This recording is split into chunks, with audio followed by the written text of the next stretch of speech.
My name is Teresita Blanco, the Artsy sister, and today we're reading Saturnastra Chicot. This is chapter 29, The Breezy Sea. The New Year came, and whether Maera was finally visibly with child, and during that time my mother spent day and night with her, and it was common superstition that sleeping with a wife with child would somehow harm the baby. And the sudden separation from my wife made me rather moody. And around that same time I started drinking. It seemed like a good way as any to pass the time. And since I looked so miserable in the boring town, Chicot one day visited me with a proposition. Chicot said, "What if we all got together with some of the guys and girls and go to the beach?" "The beach? Why?" I said, annoyed. "Come now, you know you want to," said Chicot, poking me with a pen. "It would not be right for me to abandon my wife and son," I said sadly. "Who said anything about abandoning her? You can ask her for permission if you like. If anything, it will distract you from your predicament," said Chicot. I was quiet for a moment and then I said, "How long does it take for a baby to be born?" "You are two different species, so it's hard to say for certain," said Chicot, thinking. "Great, sense for nothing. On average, how long does it take for a nymph and a dwarf maiden to produce a child?" I insisted. "About a year, maybe even less," said Chicot. "It takes that long?" I exclaimed. "The kids could be born sooner, but they will come out half-baked," said Chicot, smiling. "Don't joke about something like that," I yelled. Sensing that I was about to start rambling, Chicot suddenly got up and left, and he had been avoiding me ever since I had developed this new drinking habit of mine, and I resolved to use this trip to sober up.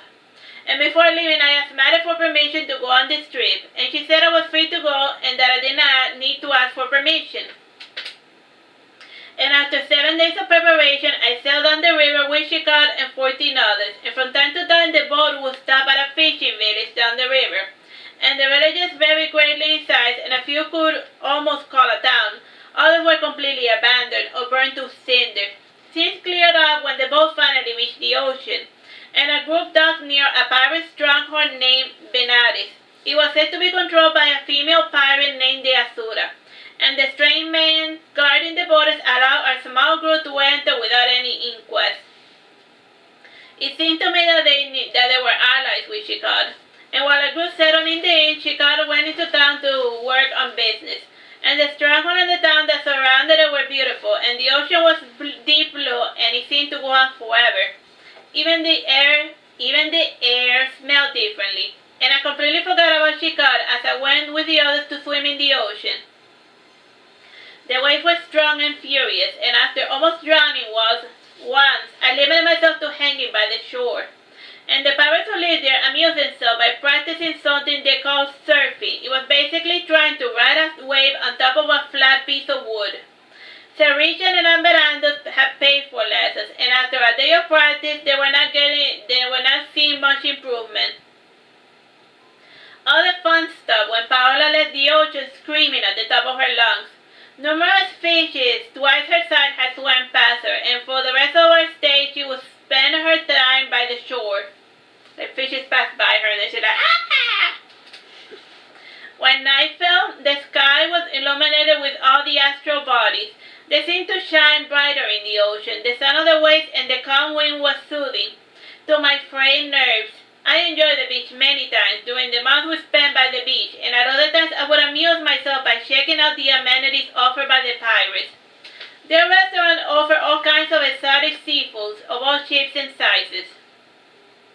Indeed, this was not what I expected when Chicot said we were going to a town controlled by pirates. They were far better behaved than any person I have ever met.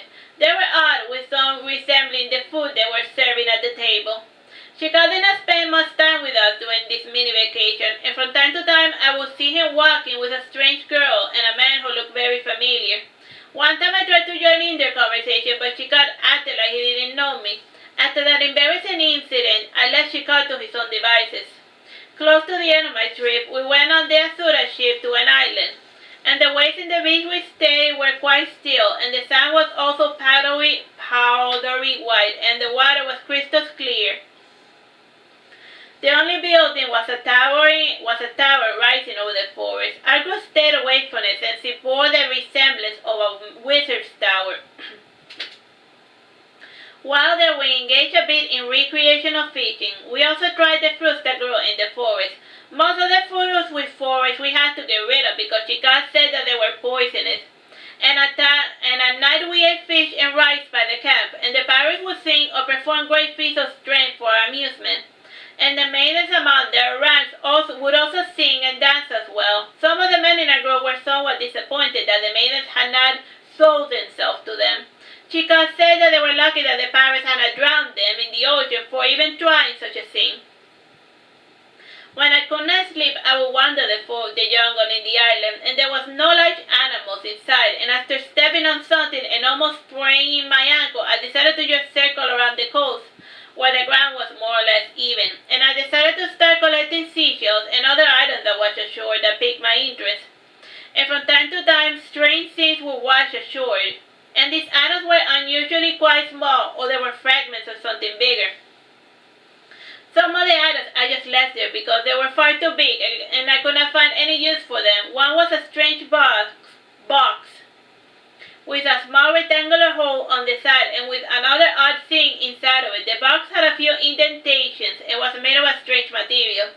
I found a message in a bottle. The message was, "Please state where and when this card was found, and then put it in the nearest post office. You will be informed of a reply where and when it was set adrift.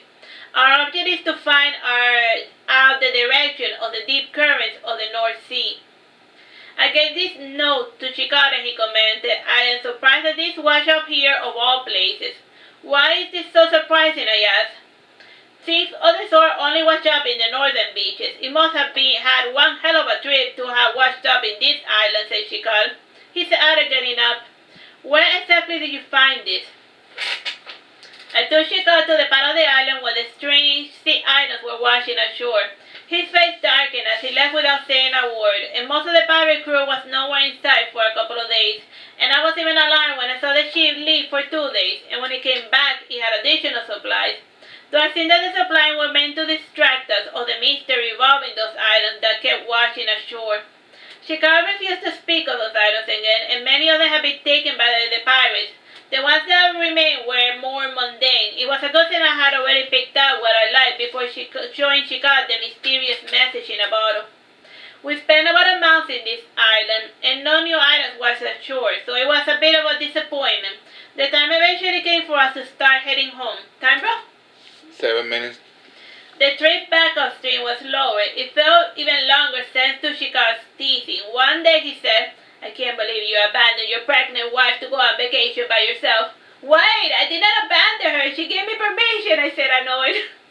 And Veranda, who was eavesdropping, he said, "Of course she gave you permission. She's your wife. By law, they're not supposed to go against her dear husband's wishes. Still, that does not mean she won't hold a grudge for you dishing her in her time of need." "Shut up! I did not ask for your opinion," I yelled. Paola too joined in the conversation by saying, "Pregnancy is a difficult time for women. They need their husband's love and support to carry it to term. Leaving her alone with your mother might cause her to be scary." "What do you know about pregnancy? You never had a baby," I said, frowning. "I was assistant to a midwife when I was little. Trust me, I know about babies," said Paola. She added, "Still, I don't blame you for leaving. Most guys cannot stand being near their wives when they are giving birth. Still, for almost a whole year, it's going a bit overboard, don't you think?" "I did not expect this trip to take so long," I retorted. "You have more than enough time to tell us to go home," said Chicot. "Leave Joseph alone," Chicot said at Verandas. "With any luck, he will still have a wife waiting for him when he returns home." "Do you think she'll leave me?" I asked, alarmed. "I would if I were her," said Paola, leaving. "I'm not talking about her leaving you. I'm referring to her dying as a result of childbirth," said Aberando, looking seriously out of the blue. "Wait, what?" I said, alarmed. "I lost my first wife like that, and I did not even have a son for consolation. The babe was born dead," said Aberando. "Is that why you drink yourself stupid all the time?" I asked. "You are a fool, Joseph," he said, leaving. The trip back to Little Sofia ended up taking way longer than expected, and we were forced to camp in a ruined town while we waited for a nasty blizzard to pass. In the end, I was forced to spend New Year's away from my wife, and the more time I spent away from her, the more my mind was filled with dreadful thoughts, and Scott spent all the time trying his best to make things worse. chapter. Bye bye and God bless.